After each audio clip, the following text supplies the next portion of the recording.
स्वागत है आप सभी का हमारी क्लास में जहां हम पढ़ रहे हैं भौतिक भूगोल। कल की जो हमारी क्लास थी जिसमें हम अध्ययन कर रहे थे ग्रह और सौरमंडल का, उसी क्लास को कंटिन्यू करते हैं, उसी क्लास को वहां से आगे बढ़ाते हैं। आज हम जानेंगे ग्रहों का निर्माण कैसे हुआ, ग्रह कैसे बने और ग्रह जो हैं वो किस प्रकार रोटेट कर रहे हैं और उपग्रह कौन कौन से ऐसे ग्रह हैं जिनके उपग्रह भी हैं, सौरमंडल में ग्रहों का क्रम क्या है। ये सारी चीज़ों को हम आज की क्लास में, आज की वीडियो में अध्ययन करेंगे।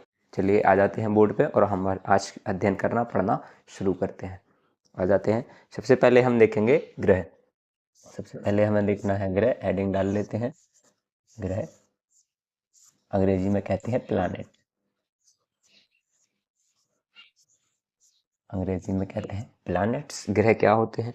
ग्रह अपन ने देखा, मतलब अपन ने पढ़ा था ग्रहों का निर्माण कैसे हुआ। जैसे कि सूर्य, जो सौरमंडल का जो सूर्य है वो लगभग 99% जो पदार्थ है जो उससे बना हुआ है, बाकी 1% या उससे भी कम पदार्थों से ग्रहों का निर्माण हुआ है।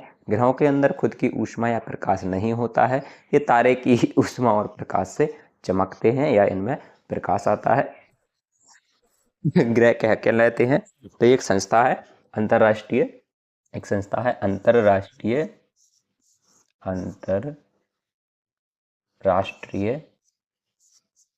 अंतरराष्ट्रीय खगोलीय अंतरराष्ट्रीय अंतरराष्ट्रीय खगोलीय संघ।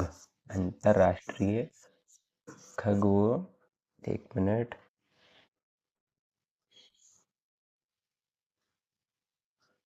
अंतरराष्ट्रीय खगोलीय संघ। यह एक संस्था है जो अंतरिक्ष में होने वाली गतिविधियों या अंतरिक्ष के उसके लिए ये कानून नियम वगैरह बनाती है। इसने ग्रहों की जो नई परिभाषा दी है 2006 में, इसने परिभाषा कब दी है? इसने ग्रह की परिभाषा दी है 2006 में। इसने ग्रह क्या कहलाते हैं, ग्रह की परिभाषा दी है। कब दी है? 2006 ईस्वी में दी है परिभाषा, दी 2006 में।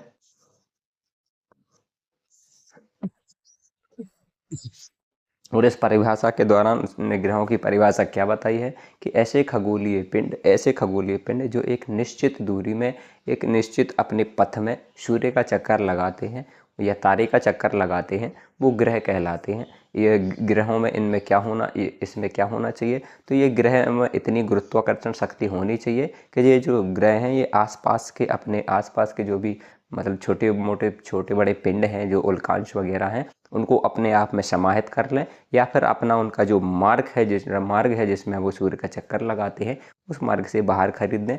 ऐसे ही खगोलीय पिंड क्या कहलाएंगे? ग्रह कहलाते हैं। और ऐसे ग्रह कितने सौरमंडल में कितने ग्रह हैं? सौरमंडल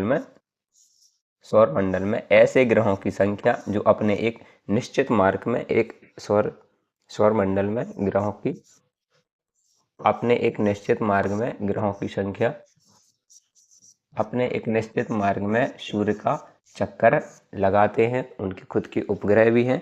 ग्रहों की संख्या कितनी है? तो ग्रहों की संख्या ऐसे 8 ग्रह हैं। कितने ग्रह हैं? ऐसे 8 ग्रह हैं। ऐसे 8 ग्रह इनने बताए हैं। अब जो ग्रहों का निर्माण हुआ है सौरमंडल में, ग्रहों का निर्माण 2 तरह के ग्रह हैं। एक तो पार्थिव ग्रह हैं। पार्थिव ग्रह का मतलब क्या है? जिसमें पत्थर या जिसमें कठोरता की मात्रा या कठोर वो ग्रह ज़्यादा हैं। और कुछ ग्रह ऐसे हैं जो गैसीय अवस्था में हैं, यानी कि जो मुख्यतः उनमें मुख्य भूमिका निर्माण में किसकी है? गैस की है। तो ऐसे सौरमंडल में कैसे, मतलब कितने प्रकार के ग्रह हैं? तो 2 प्रकार के ग्रह हैं, पार्थिव ग्रह और उन्हें पार्थिव ग्रह कहते हैं और दूसरे को कहते हैं बाह्य या गैसीय ग्रह। तुम देख लेंगे क्या होते हैं, क्या है ये ग्रह। इसको मिटा दे।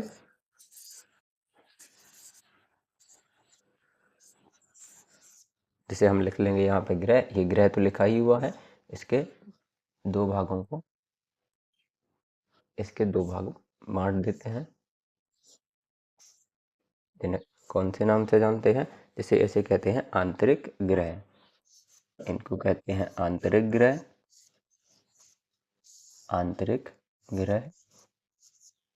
और इन्हें कहते हैं बाह्य ग्रह।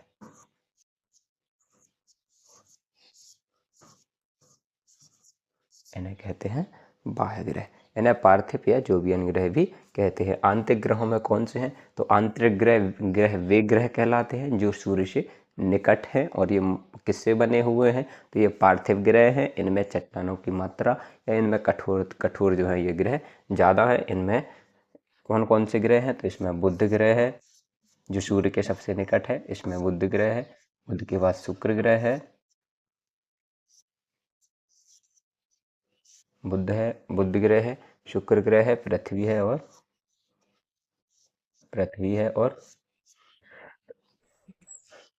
पृथ्वी के अलावा मंगल भी इन्हीं ग्रहों के अंतर्गत आता है। ये हमारे सौरमंडल के आंतरिक ग्रह हैं जिनका निर्माण चट्टानों से, जिनका निर्माण इन सभी चीज़ों से हुआ है। गैस से निर्माण कौन से ग्रहों का हुआ है? तो इसमें बृहस्पति है, बृहस बृहस्पति ग्रह है, बृहस्पति ग्रह है, शनि है, एक मिनट, बृहस्पति ग्रह है,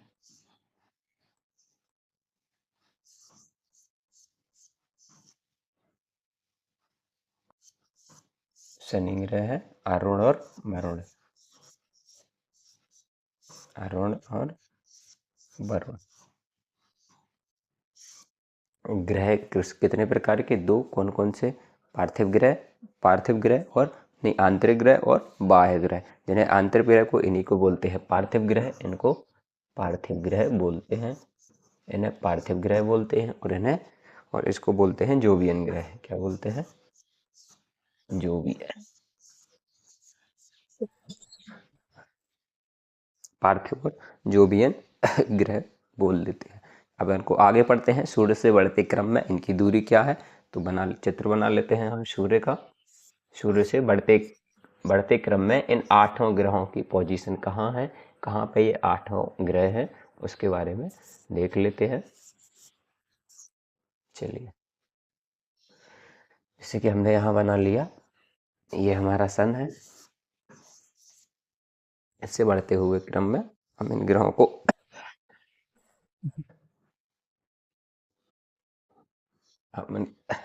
बनाएंगे। तो सबसे पहले हम ऐसी लाइनें बना लेते हैं। ये इसके क्या है? तो ये मार्ग है।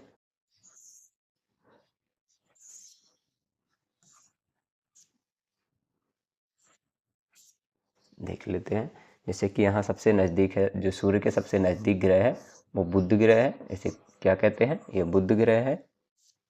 इसमें नहीं लिखेंगे, पहले वाले में लिखते हैं।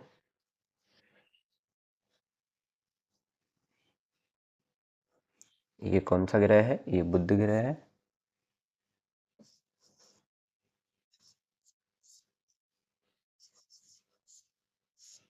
ये बुध है। बुध के बाद स्थिति आती है शुक्र ग्रह की।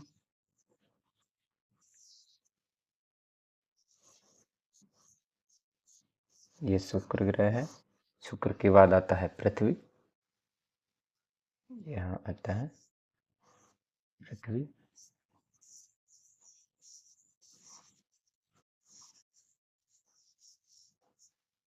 ये पृथ्वी है। ये पृथ्वी है। पृथ्वी के बाद आता है मंगल।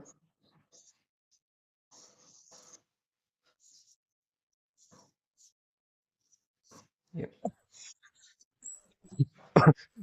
ये मंगल है। मंगल के बाद आता है बृहस्पति। इसका आकार ज़्यादा बड़ा है। ज़्यादा बड़ा क्या, यानी कि सबसे बड़ा जो ग्रह है सौरमंडल में वो पृथ्वी है। और इसके अंतर्गत इसमें छल्ले भी पाए जाते हैं, जिन्हें पर रिंग कहते हैं। इसमें छल्ले भी पाए जाते हैं, तो इसके रिंग भी बना देते हैं। इसमें इस प्रकार से इसमें रिंग, इसमें छल्ले पाए जाते हैं। ये क्या है? ये बृहस्पति ग्रह है।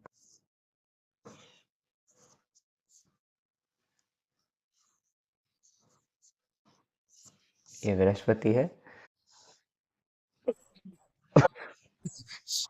बृहस्पति के बाद आता है शनि। यहाँ शनि को बना लेते हैं, दूसरा सबसे बड़ा ग्रह।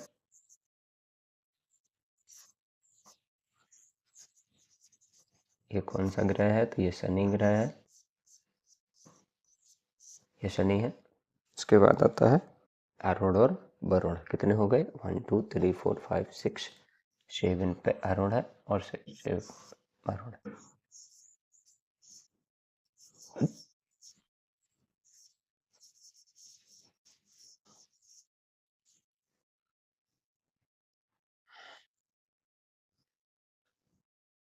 ये क्या है? ये अरुण है और अंत में है वरुण।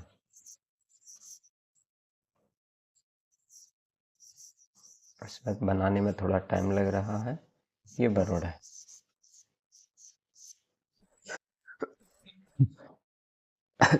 आप लोगों ने एक और बेल्ट के बारे में सुना होगा, क्यूपर बेल्ट, जो कि बेल्ट कहाँ कहाँ पाई जाती है? मंगल और बृहस्पति के बीच क्यूपर बेल्ट भी पाई जाती है। क्यूपर बेल्ट क्या है? इसमें छोटे छोटे छोटे छोटे अंश होते हैं या छोटे छोटे वो खगोलीय पिंड हैं, जो कि कंकड़ पत्थर वगैरह हैं, जो सूर्य का चक्कर लगा रहे हैं। यहाँ पे है एस्टेरॉयड बेल्ट, जो कि किन किन ग्रहों के बीच पाई जाती है? मंगल और बृहस्पति ग्रहों के बीच पाई जाती है। क्या बोलते हैं? Asteroid belt. नाम लिख दें हम, क्या बोलते हैं? Asteroid belt. 1 मिनट, गलत लिखा जा रहा है। क्या कर रहा है भाई? Asteroid belt.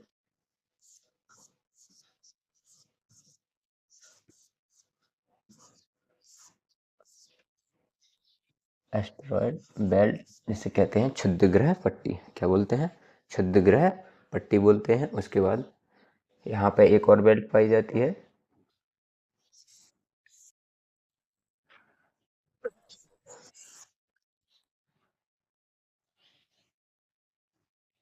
नहीं, ये देख लेते हैं। ये है 8 ग्रह।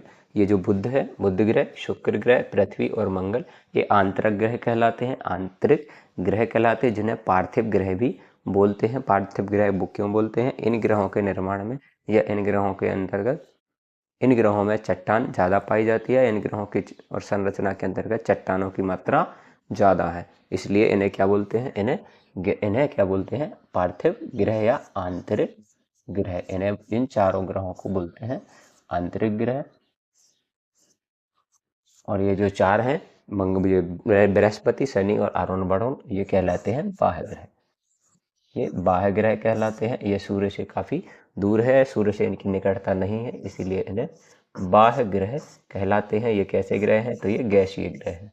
ये कैसे ग्रह हैं? ये गैसीय ग्रह हैं। ये गैसीय ग्रह हैं। ये इन ग्रहों में चट्टानों की भूमिका ज़्यादा है और ये ग्रह जो हैं वो हैं, जैसे देख लेते हैं। ये ग्रह क्या कहलाते हैं? ये आंतरिक ग्रह कहलाते हैं। कौन कौन से हैं आंतरिक ग्रह के अंतर्गत आते हैं? तो बुध ग्रह, शुक्र ग्रह, पृथ्वी और मंगल ग्रह आते हैं। मंगल और बृहस्पति जो ग्रह हैं, उन दोनों के ग्रहों के बीच में एक एस्टेरॉयड बेल्ट पाई जाती है। मतलब एक बेल्ट पाई जाती है जिसके अंतर्गत छोटे छोटे, मतलब वो, आप सूर्य का चक्कर लगाते हैं। इसे सौरमंडल का कचरा बोलते हैं, जो कि सूर्य का साथ में चक्कर लगा रहा है। सूर्य का चक्कर लगाया जाता है, इन्हें क्या बोलते हैं? इसे बोलते हैं एस्टेरॉयड बेल्ट, यानी कि क्षुद्र ग्रह पट्टी। इसके अंतर्गत क्षुद्र ग्रह हैं, बहुत ही छोटे छोटे, जो छोटे छोटे कंकड़ पत्थर ग्रह वगैरह हैं, वो भी सूर्य का चक्कर लगा रहे हैं। उसके बाद एक बेल्ट यहाँ भी पाई जाती है, एक बेल्ट यहाँ पाई जाती है, एक बेल्ट यहाँ पाई जाती है, जिसे कहते हैं कूपर बेल्ट। जिसे कौन सी बेल्ट कहते हैं? इसे कहते हैं कूपर बेल्ट। इसे कहते हैं कूपर बेल्ट। कूपर बेल्ट, इसे कूपर बेल्ट कहते हैं। और इस कूपर बेल्ट के बाद फिर यहाँ पे, यहाँ वाला जो क्षेत्र है, इसे बोलते हैं ऊट बादल। इसे कहते हैं ऊट बादल। इसे ऊट बादल कहते हैं। जो क्यूपर बेल्ट के बाद वाला जो हिस्सा होता है, वो ऊट बादल कहलाता है। जहाँ पे आपने देखा होगा, आपको प्रकाश की लालिमा जैसी दिखाई देती है, वो ऊट बादल कहलाता है। तो ये रहा हमारे सौरमंडल का, सौरमंडल के सौरमंडल का पूरा वो नक्शा, जहाँ पे मैं पूरा फ्रेम, जहाँ हमने देखा, जैसे कि ये सन है, सन है, सन के बाद जो सबसे नज़दीक ग्रह है वो बुध है, उसके बाद जो नज़दीक है वो शुक्र ग्रह है, उसके बाद आता है हमारा पृथ्वी। तो सूर्य से हमारा पृथ्वी मतलब पृथ्वी बुध और शुक्र ग्रह के बाद नज़दीक में आता है। उसके बाद मंगल और बृहस्पति, मंगल और बृहस्पति के बीच में एक एस्टेरॉयड बेल्ट है, एक क्षुद्र ग्रह पट्टी भी है। उसके बाद बृहस्पति, शनि, अरुण और वरुण। अब देख लेते हैं जो शनि है, जो मतलब जो शनि ग्रह है, इसके भी कुछ इसमें भी रिंग हैं, यानी इसमें भी वलय पाए जाते हैं। वलयों का क्या मतलब है? मतलब है इसके अंतर्गत इसके ऊपर अपन को छल्ले दिखाई पड़ते हैं, बृहस्पति के उस पर भी छल्ले दिखाई पड़ते हैं। बात कर लेते हैं इनके चंद्रमाओं की। तो आपने सुना होगा जैसे कि पृथ्वी का एक चंद्रमा है, इसका चंद्रमा एक है पृथ्वी का। चंद्रमा का मतलब होता है उपग्रह, तो पृथ्वी का चंद्रमा एक है, जैसे कि मंगल के दो हैं। और उसके बाद ये इसके बृहस्पति के, तो बृहस्पति के लगभग 79 है, बृहस्पति के 79 चंद्रमा है। और शनि के करीब 80 के आसपास चंद्रमा, 80 है नहीं 82 के आसपास, कितने हैं 82। तो शनि के 82 82 के आसपास चंद्रमा है। और उसके बाद इनकी जानकारी नहीं है। तो ये था हमारा सौरमंडल का दृश्य, सौरमंडल का चित्र, जहाँ हमने आपको समझाया है कि ग्रह सौरमंडल में कितने प्रकार के, तो दो, आंतरिक ग्रह, बाह्य ग्रह। आंतरिक ग्रहों को ही पार्थिव ग्रह कहते हैं और बाह्य ग्रहों को ही क्या बोलते हैं, जोवियन ग्रह भी कहते हैं। आंतरिक ग्रहों का निर्माण किससे हुआ है? तो आंतरिक ग्रहों का निर्माण चट्टान से हुआ है।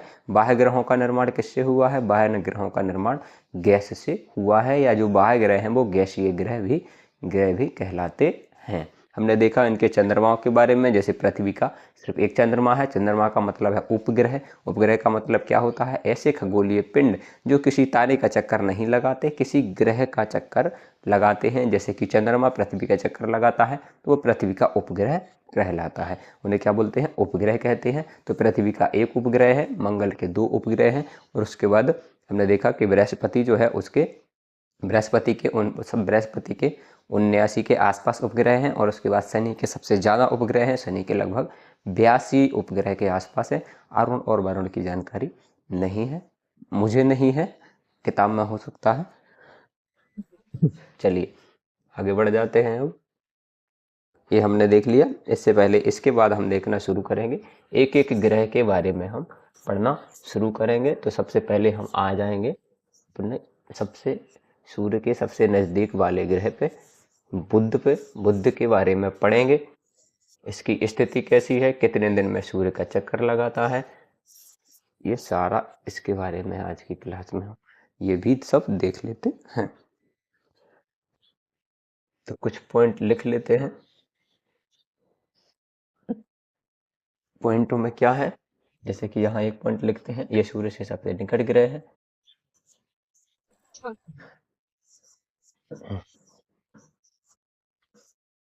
ये सूर्य के सबसे निकट है। जो भी सौरमंडल में 8 ग्रह हैं उसमें से ये सूर्य से सबसे निकट है, सूर्य से सबसे निकट है।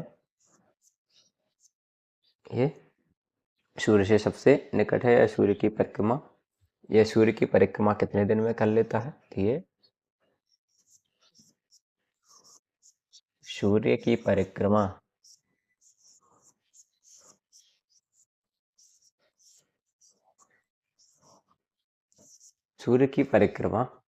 लगभग 88 दिन में ये सूर्य की परिक्रमा कर लेता है।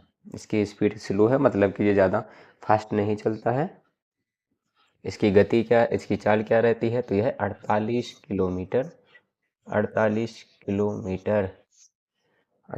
किलोमीटर प्रति सेकंड की स्पीड से चलता है। सेकंड की स्पीड इसकी चाल है, इतनी गति से ये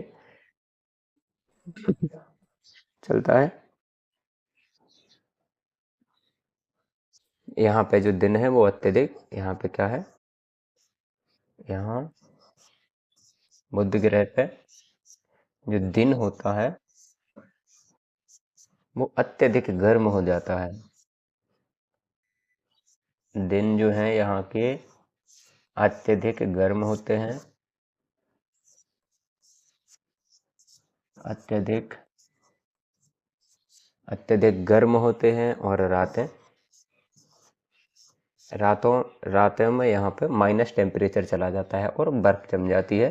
तो रातें यहाँ की बर्फीली होती हैं। मतलब दिन में इतनी ज़्यादा गर्मी पड़ती है कि गर्मी के मारे जीवन संभव नहीं है, और रात्रि में इतनी ज़्यादा ठंडी पड़ जाती है कि यहाँ पर रात्रि में क्या हो जाता है, यहाँ पे बर्फ़ जम जाती है। बर्फ़ जम जाती है रात्रि में, यहाँ पे बर्फ़ जम जाती है। रात्रि में यहाँ बर्फ़ जम जाती है। इसके पास उपग्रह नहीं है, बुध के पास कोई उपग्रह भी नहीं है। बुध का कोई उपग्रह नहीं है। बुध का कोई उपग्रह भी नहीं है। ये सौरमंडल, हमारे सौरमंडल का बुध ग्रह है, इसके पास कोई अपना उपग्रह नहीं है। ये सूर्य के सबसे निकट ग्रह है, सूर्य के सबसे करीब ग्रह है ये सूर्य का चक्कर कितने दिन में लगा लेता है, तो लगभग 88 दिन में सूर्य का चक्कर लगा लेता है। इसकी स्पीड कितनी है, मतलब कितनी स्पीड से ये चलता है, तो लगभग कितना है वो 48 किलोमीटर प्रति सेकंड। एक सेकंड में कितना चला जाता है, 48 किलोमीटर इसकी चाल है। यहाँ दिन अत्यधिक गर्म हो जाते हैं, सूर्य के सबसे निकट है तो दिन में जो गर्मी है वो बहुत ही ज़्यादा हो जाती है, और रातें जो है यहाँ की बहुत ही ज़्यादा ठंडी होती है। यहाँ तक कि रातों में बर्फ़ जम जाती है, और दिन में तापमान इतना हो जाता है कि दिन में, मतलब ऐसा है कि अगर बुध पे अगर मतलब तुम चले गए तो मतलब दिन में इतनी ज़्यादा गर्मी लगेगी कि गर्मी से मर जाओगे, और रात्रि में ठंडी इतनी ज़्यादा पड़ेगी कि ठंडी से बर्फ़ बन जाओगे। ठीक है, इसके बारे में यही जानकारी।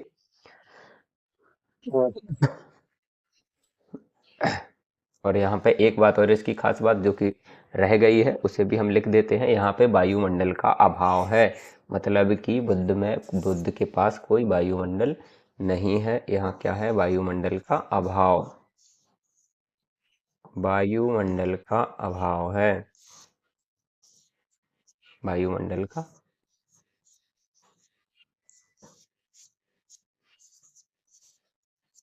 वायुमंडल का बुध ग्रह पे अभाव है, यानी कि बुध ग्रह का वायुमंडल नहीं है। क्यों नहीं है, क्योंकि ये सूर्य के सबसे ज़्यादा निकट पाया जाता है, ये सबसे निकट है। यहाँ पे वायुमंडल संभव नहीं है, गर्मी इतनी ज़्यादा होती है, रात्रि में सर्दी भी ज़्यादा हो जाती है, और सूर्य से जो आने वाला तूफान होता है, जो आने वाले वो वगैरह क्या बोलते हैं, सौर्य तूफान होते हैं, उससे इसका जो वायुमंडल है वो बह जाता है, यानी कि वहाँ से चला जाता है। या फिर उसका जो वायुमंडल है वो सूर्य अपनी ओर गुरुत्वाकर्षण शक्ति से खींच लेता है। इसके यही कारण है कि इसका वायुमंडल नहीं है। उसके बाद पढ़ लेते हैं शुक्र ग्रह के बारे में।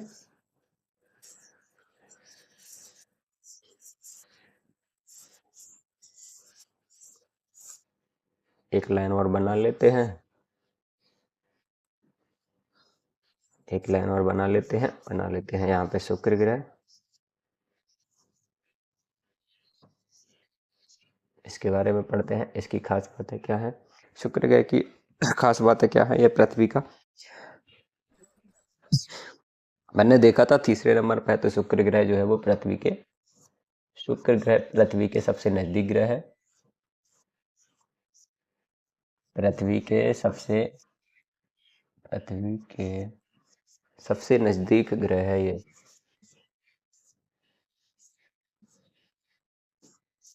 पृथ्वी के सबसे नजदीक है।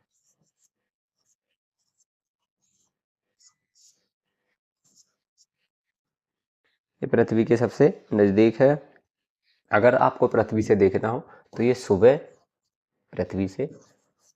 पृथ्वी से आपको बिना किसी दूरबीन के इसको देखना है, तो ये सुबह में, तो ये पृथ्वी से, यह सुबह और शाम दोनों समय में, सुबह और शाम देखा जा सकता है। दोनों देखा जा सकता है। क्या लिख दिया,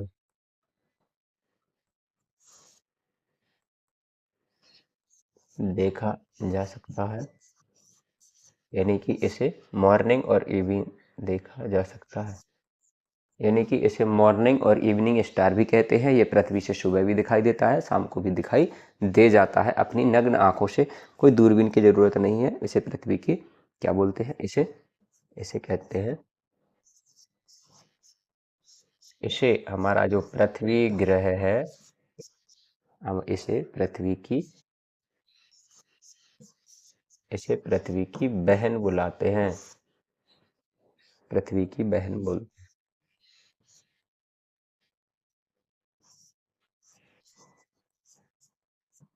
इसे पृथ्वी की ग्रह, इसके पृथ्वी की बहन बोलते हैं। क्यों बोलते हैं? क्योंकि ये आकार में पृथ्वी के समतुल्य है, क्योंकि ये आकार में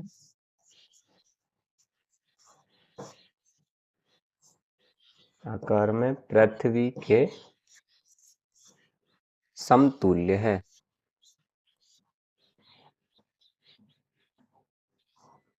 क्योंकि ये आकार में पृथ्वी के समतुल्य है। इसका जो वायुमंडल है वो कार्बन डाइऑक्साइड से बना है। शुक्र ग्रह का जो वायुमंडल है, जैसे कि पृथ्वी का वायुमंडल है, इस शुक्र ग्रह का वायुमंडल है वो किससे बना है? कार्बन डाइऑक्साइड से बना है। शुक्र का वायुमंडल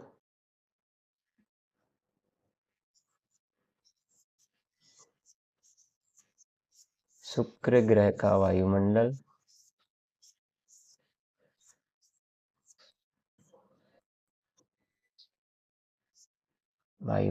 कार्बन डाइऑक्साइड से बना है।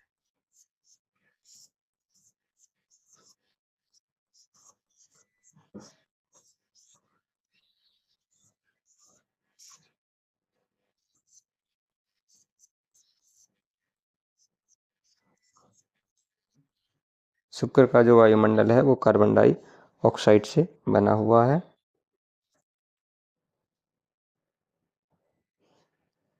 बुध के समान इसका भी कोई उपग्रह नहीं है, उपग्रह इसका नहीं है। एक मिनट,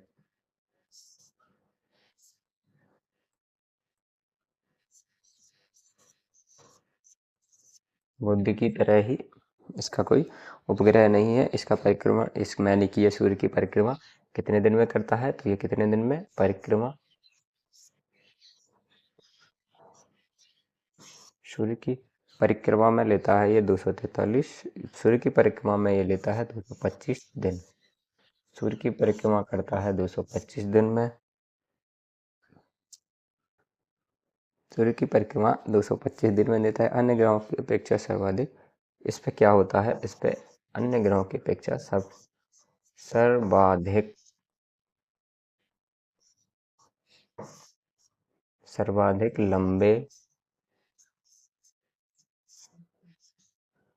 सर्वाधिक लंबे दिन रात होते हैं। इस ग्रह पे सबसे लंबी रातें और सबसे बड़े दिन होते हैं। आज की वीडियो में हमें इतना ही पढ़ना था। इससे आगे के जो ग्रह हैं, जो बाकी 6 ग्रह बचे हुए हैं, उनके बारे में अध्ययन अगली क्लास में करेंगे। वीडियो को लाइक कर देंगे, चैनल को सब्सक्राइब करें। आपको आज की वीडियो कैसी लगी कमेंट बॉक्स में ज़रूर बताएं। Thank you. जय हिंद।